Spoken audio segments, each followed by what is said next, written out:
The studio lights beamed down on the set of The View, where the audience buzzed with anticipation as Blake Shelton strode onto the stage, his cowboy boots echoing against the polished floor. Dressed in a casual plaid shirt and jeans, the country superstar flashed his signature grin, waving to the cheering crowd before settling into the hot seat next to the panel of co-hosts. Joy Behar, with her sharp wit and no-nonsense demeanor, leaned forward, her glasses perched on her nose, ready to dive into the interview. The conversation started light, touching on Shelton's latest album and his life on the ranch with Gwen Stefani, but tensions simmered beneath the surface. Behar, known for her outspoken views on politics and celebrity culture, couldn't resist steering the talk toward Shelton's public persona. "Blake, you've built this image as the down-home country boy, but don't you think celebrities like you have a responsibility to speak out on issues like gun control or climate change?"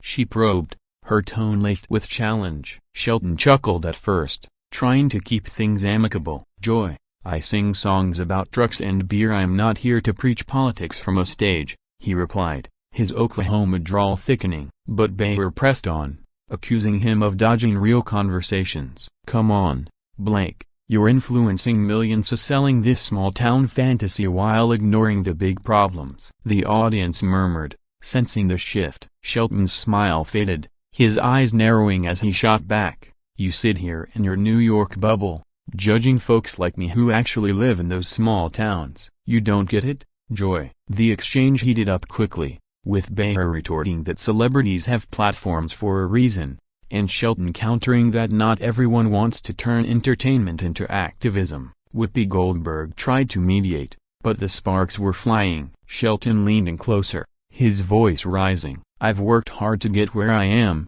without lecturing people on how to live their lives. Maybe you should try this sometime." Behar, unfazed, fired back with a quip about country music's outdated themes, which only fueled Shelton's frustration. The crowd gasped as he stood up abruptly, microphone still in hand. "This is ridiculous." "I'm not here to be your punching bag," he declared, storming toward the edge of the set. The producers scrambled, commercial breaks loomed, but the live feed captured every raw moment. Back from break, the panel awkwardly addressed the elephant in the room, with Behar shrugging it off as passionate debate, while Shelton's absence left a palpable void. Social media exploded instantly.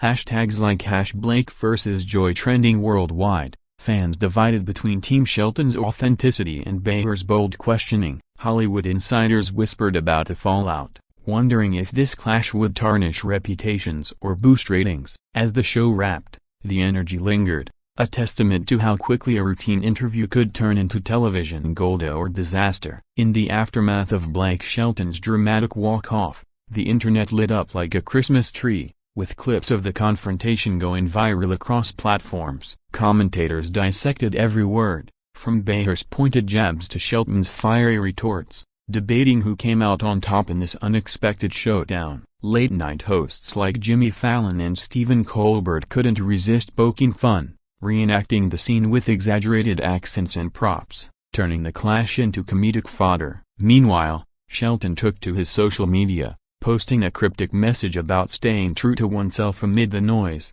which garnered millions of likes from his loyal fan base. Behar, ever the provocateur, addressed the incident on the next episode of The View, defending her stance while acknowledging the passion on both sides. "We invite guests to have real conversations, not just promo tours," she said, earning applause from the studio audience. Behind the scenes, rumors swirled about heated phone calls between producers and Shelton's team, with some suggesting he might never return to the show. Gwen Stefani publicly supported her husband, sharing a photo of them on the ranch with a caption about ignoring the haters. The media frenzy extended to tabloids, splashing headlines like "Blake's blow-up," "Inside the Feud" across covers, speculating on deeper animosities. Analysts pointed out how this event highlighted the growing divide between coastal elites and heartland values, with Shelton embodying the latter. Fans rallied online, creating memes that pitted the country star against the talk show veteran, some even calling for boycotts of The View. Behar's co-hosts Wade and Variably Sunny Hosting praised the discussion's depth, while Sarah Haynes called for more civility. As days passed, Shelton appeared on other shows, like The Tonight Show, where he downplayed the drama but stood by his words. "I respect Joy. But sometimes you gotta draw a line," he told Fallon, drawing laughs. The incident boosted Shelton's album sales, proving controversy sells. While The View saw a spike in viewership, eager for more unscripted moments, celebrities chimed in to a Dolly Parton urged peace, while Kanye West bizarrely sided with Shelton in a tweet storm. The clash became a cultural touchstone, sparking broader conversations about celebrity accountability and media bias. In Hollywood circles, agents advised clients to prepare for tough questions, turning the event into a cautionary tale. Ultimately, what started as a simple promo spot evolved into a spectacle that shocked the industry, reminding everyone that live TV is unpredictable. Delving deeper into the origins of the clash, it's worth noting the build-up before Shelton even sat down. The View's producers had hyped his appearance as a fun, light-hearted segment, but Behar's reputation for grilling guests on hot-button issues set the stage for conflict. Shelton, fresh off a tour, arrived expecting to chat music and marriage, not defend his lifestyle choices. As the interview progressed, Behar's comments on rural America struck a nerve, implying it was out of touch with progressive values. Shelton, raised in Ada, Oklahoma, pushed back hard, recounting stories of hard-working folks who don't need lectures from TV personalities. "You talk about unity, but then divide us with your judgments," he accused, his face reddening. The audience split, some cheering Shelton's candor, others backing Behar's persistence. Whoopi attempted to steer back to neutral ground, asking about Shelton's coaching on The Voice, but the damage was done. Behar doubled down, questioning if country music perpetuated stereotypes, prompting Shelton to retort, "And what about talk shows that thrive on controversy?" The verbal sparring escalated, with personal digs creeping in. Behar mocking Shelton's reality TV past, him calling out her long tenure as out of touch. Security hovered nearby as tensions peaked, but no physical altercation ensued. Post-show, insiders revealed Shelton cooled off in his dressing room, venting to his manager about the ambush feel. Behar, reportedly unfazed, enjoyed the buzz it created for the program. The video clips amassed billions of views, dissected by pundits on CNN and Fox News alike, framing it as a microcosm of America's cultural wars. Shelton's fans organized online petitions defending him, while Behar's supporters lauded her for holding power accountable. Gwen Stefani's involvement added glamour, as she subtly shaded The View in interviews. The Hollywood shockwaves reached award shows, where whispers of blacklisting circulated, though unfounded. Ratings for The View soared, proving the old adage that there's no such thing as bad publicity. Shelton capitalized by releasing a new single subtly nodding to the drama, climbing charts rapidly. Behar penned an op-ed on free speech and media, turning the clash into intellectual discourse. As time healed the immediate sting, both parties moved on, but the memory lingered, a reminder of how fragile egos can be under bright lights. The event inspired parodies on SNL, with cast members nailing the accents and gestures. In the end, this explosive encounter not only shocked Hollywood but redefined what live TV confrontations could achieve in the social media era. Reflecting on the broader implications, the Shelton-Behar clash illuminated the chasm between entertainment spheres. Country music, often rooted in traditional values, clashed head-on with daytime TV's progressive leanings, sparking debates on representation and voice. Shelton's defenders argued he represented the silent majority tired of being preached to, while Behar's camp saw it as necessary accountability for influencers. Social media algorithms amplified the divide, pushing polarized content to users' feeds,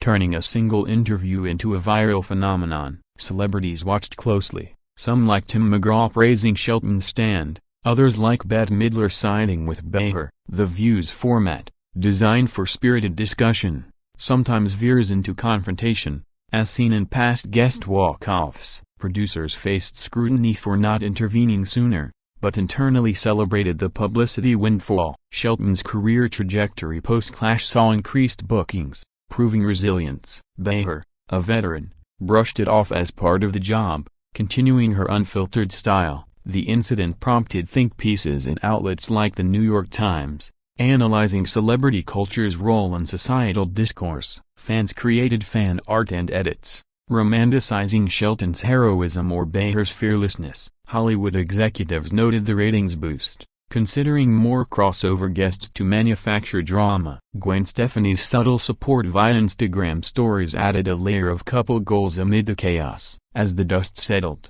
apologies were absent, with both standing firm. The clash became fodder for podcasts, where hosts broke down body language and subtext. In award season, subtle nods appeared in speeches, acknowledging the power of unscripted moments. The View invited similar guests, hoping to replicate the magic without the mess. Shelton toured triumphantly, weaving anecdotes from the experience into his sets, endearing him further to audiences. Behar's book sales ticked up, her candidness resonating. Ultimately, this Hollywood shocking event underscored live TV's thrill and peril, where authenticity meets agenda, creating unforgettable spectacles. It also highlighted how personal clashes can mirror national tensions, from urban-rural divides to political polarities. As 2025 unfolded, the story evolved, with follow-ups teasing reconciliations that never materialized. In retrospect, it was a perfect storm of personalities,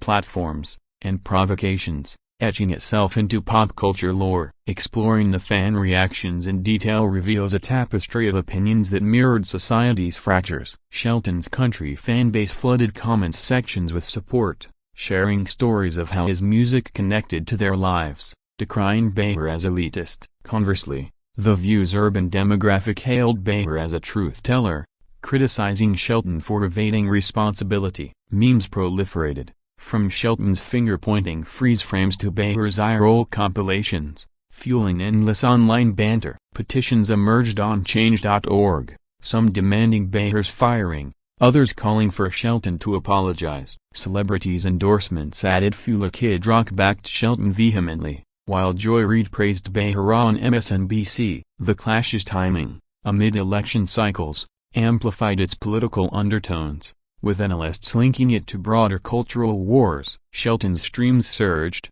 introducing his music to new demographics curious about the controversy. Behar's episodes post-incident drew record viewers, curious for her take. Behind-the-scenes leaks suggested tense ABC meetings, balancing free speech with guest relations. Gwen Stefani's involvement sparked couple versus panel narratives, endearing them to romantics. The event inspired merchandise, from Team Blake tees to Joy's Got Joy mugs, capitalizing on the buzz. Late-night sketches evolved, with impressions becoming staples. In Hollywood, agents negotiated clauses for future appearances, wary of similar blow-ups. The View adapted, incorporating more balanced panels, while Shelton stuck to friendly venues. Social media influencers recreated the scene, gaining followers through dramatizations. Psychological experts weighed in on talk shows, discussing ego clashes and public personas. As months passed, the initial shock waned,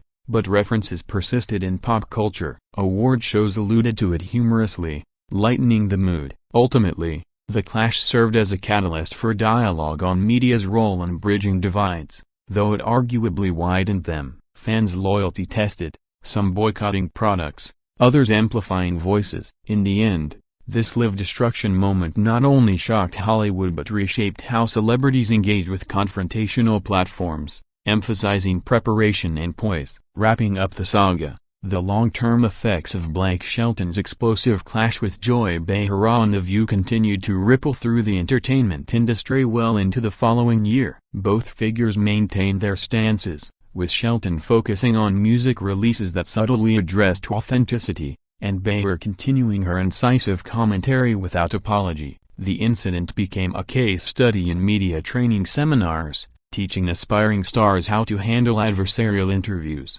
Hollywood producers eyed similar formats for new shows, blending talk with potential drama to capture audiences. Fan conventions featured panels dissecting the event, with impersonators reenacting key moments for laughs. Merchandise lines expanded, turning the feud into profitable nostalgia. Social media algorithms kept the clips circulating, ensuring new generations discovered the drama. Celebrities referenced it in interviews, using it as a benchmark for tough spots. The View's legacy as a battleground solidified, attracting bolder guests. Shelton's marriage to Stefani seemed stronger, the external pressure bonding them, Behar's resilience shone, her career unmarred. Broader societal reflections emerged, questioning if such clashes heal or harm public discourse. In award speeches, subtle nods acknowledged the power of live moments. As time blurred the edges, the shock value diminished, but the cultural imprint remained. Podcasts dedicated episodes to revisiting, with guests offering fresh insights. Ultimately, this Hollywood shocking event transcended a mere TV spat, becoming a symbol of clashing worlds in an increasingly divided era, where personalities collide under the glare of live cameras, forever altering trajectories and conversations.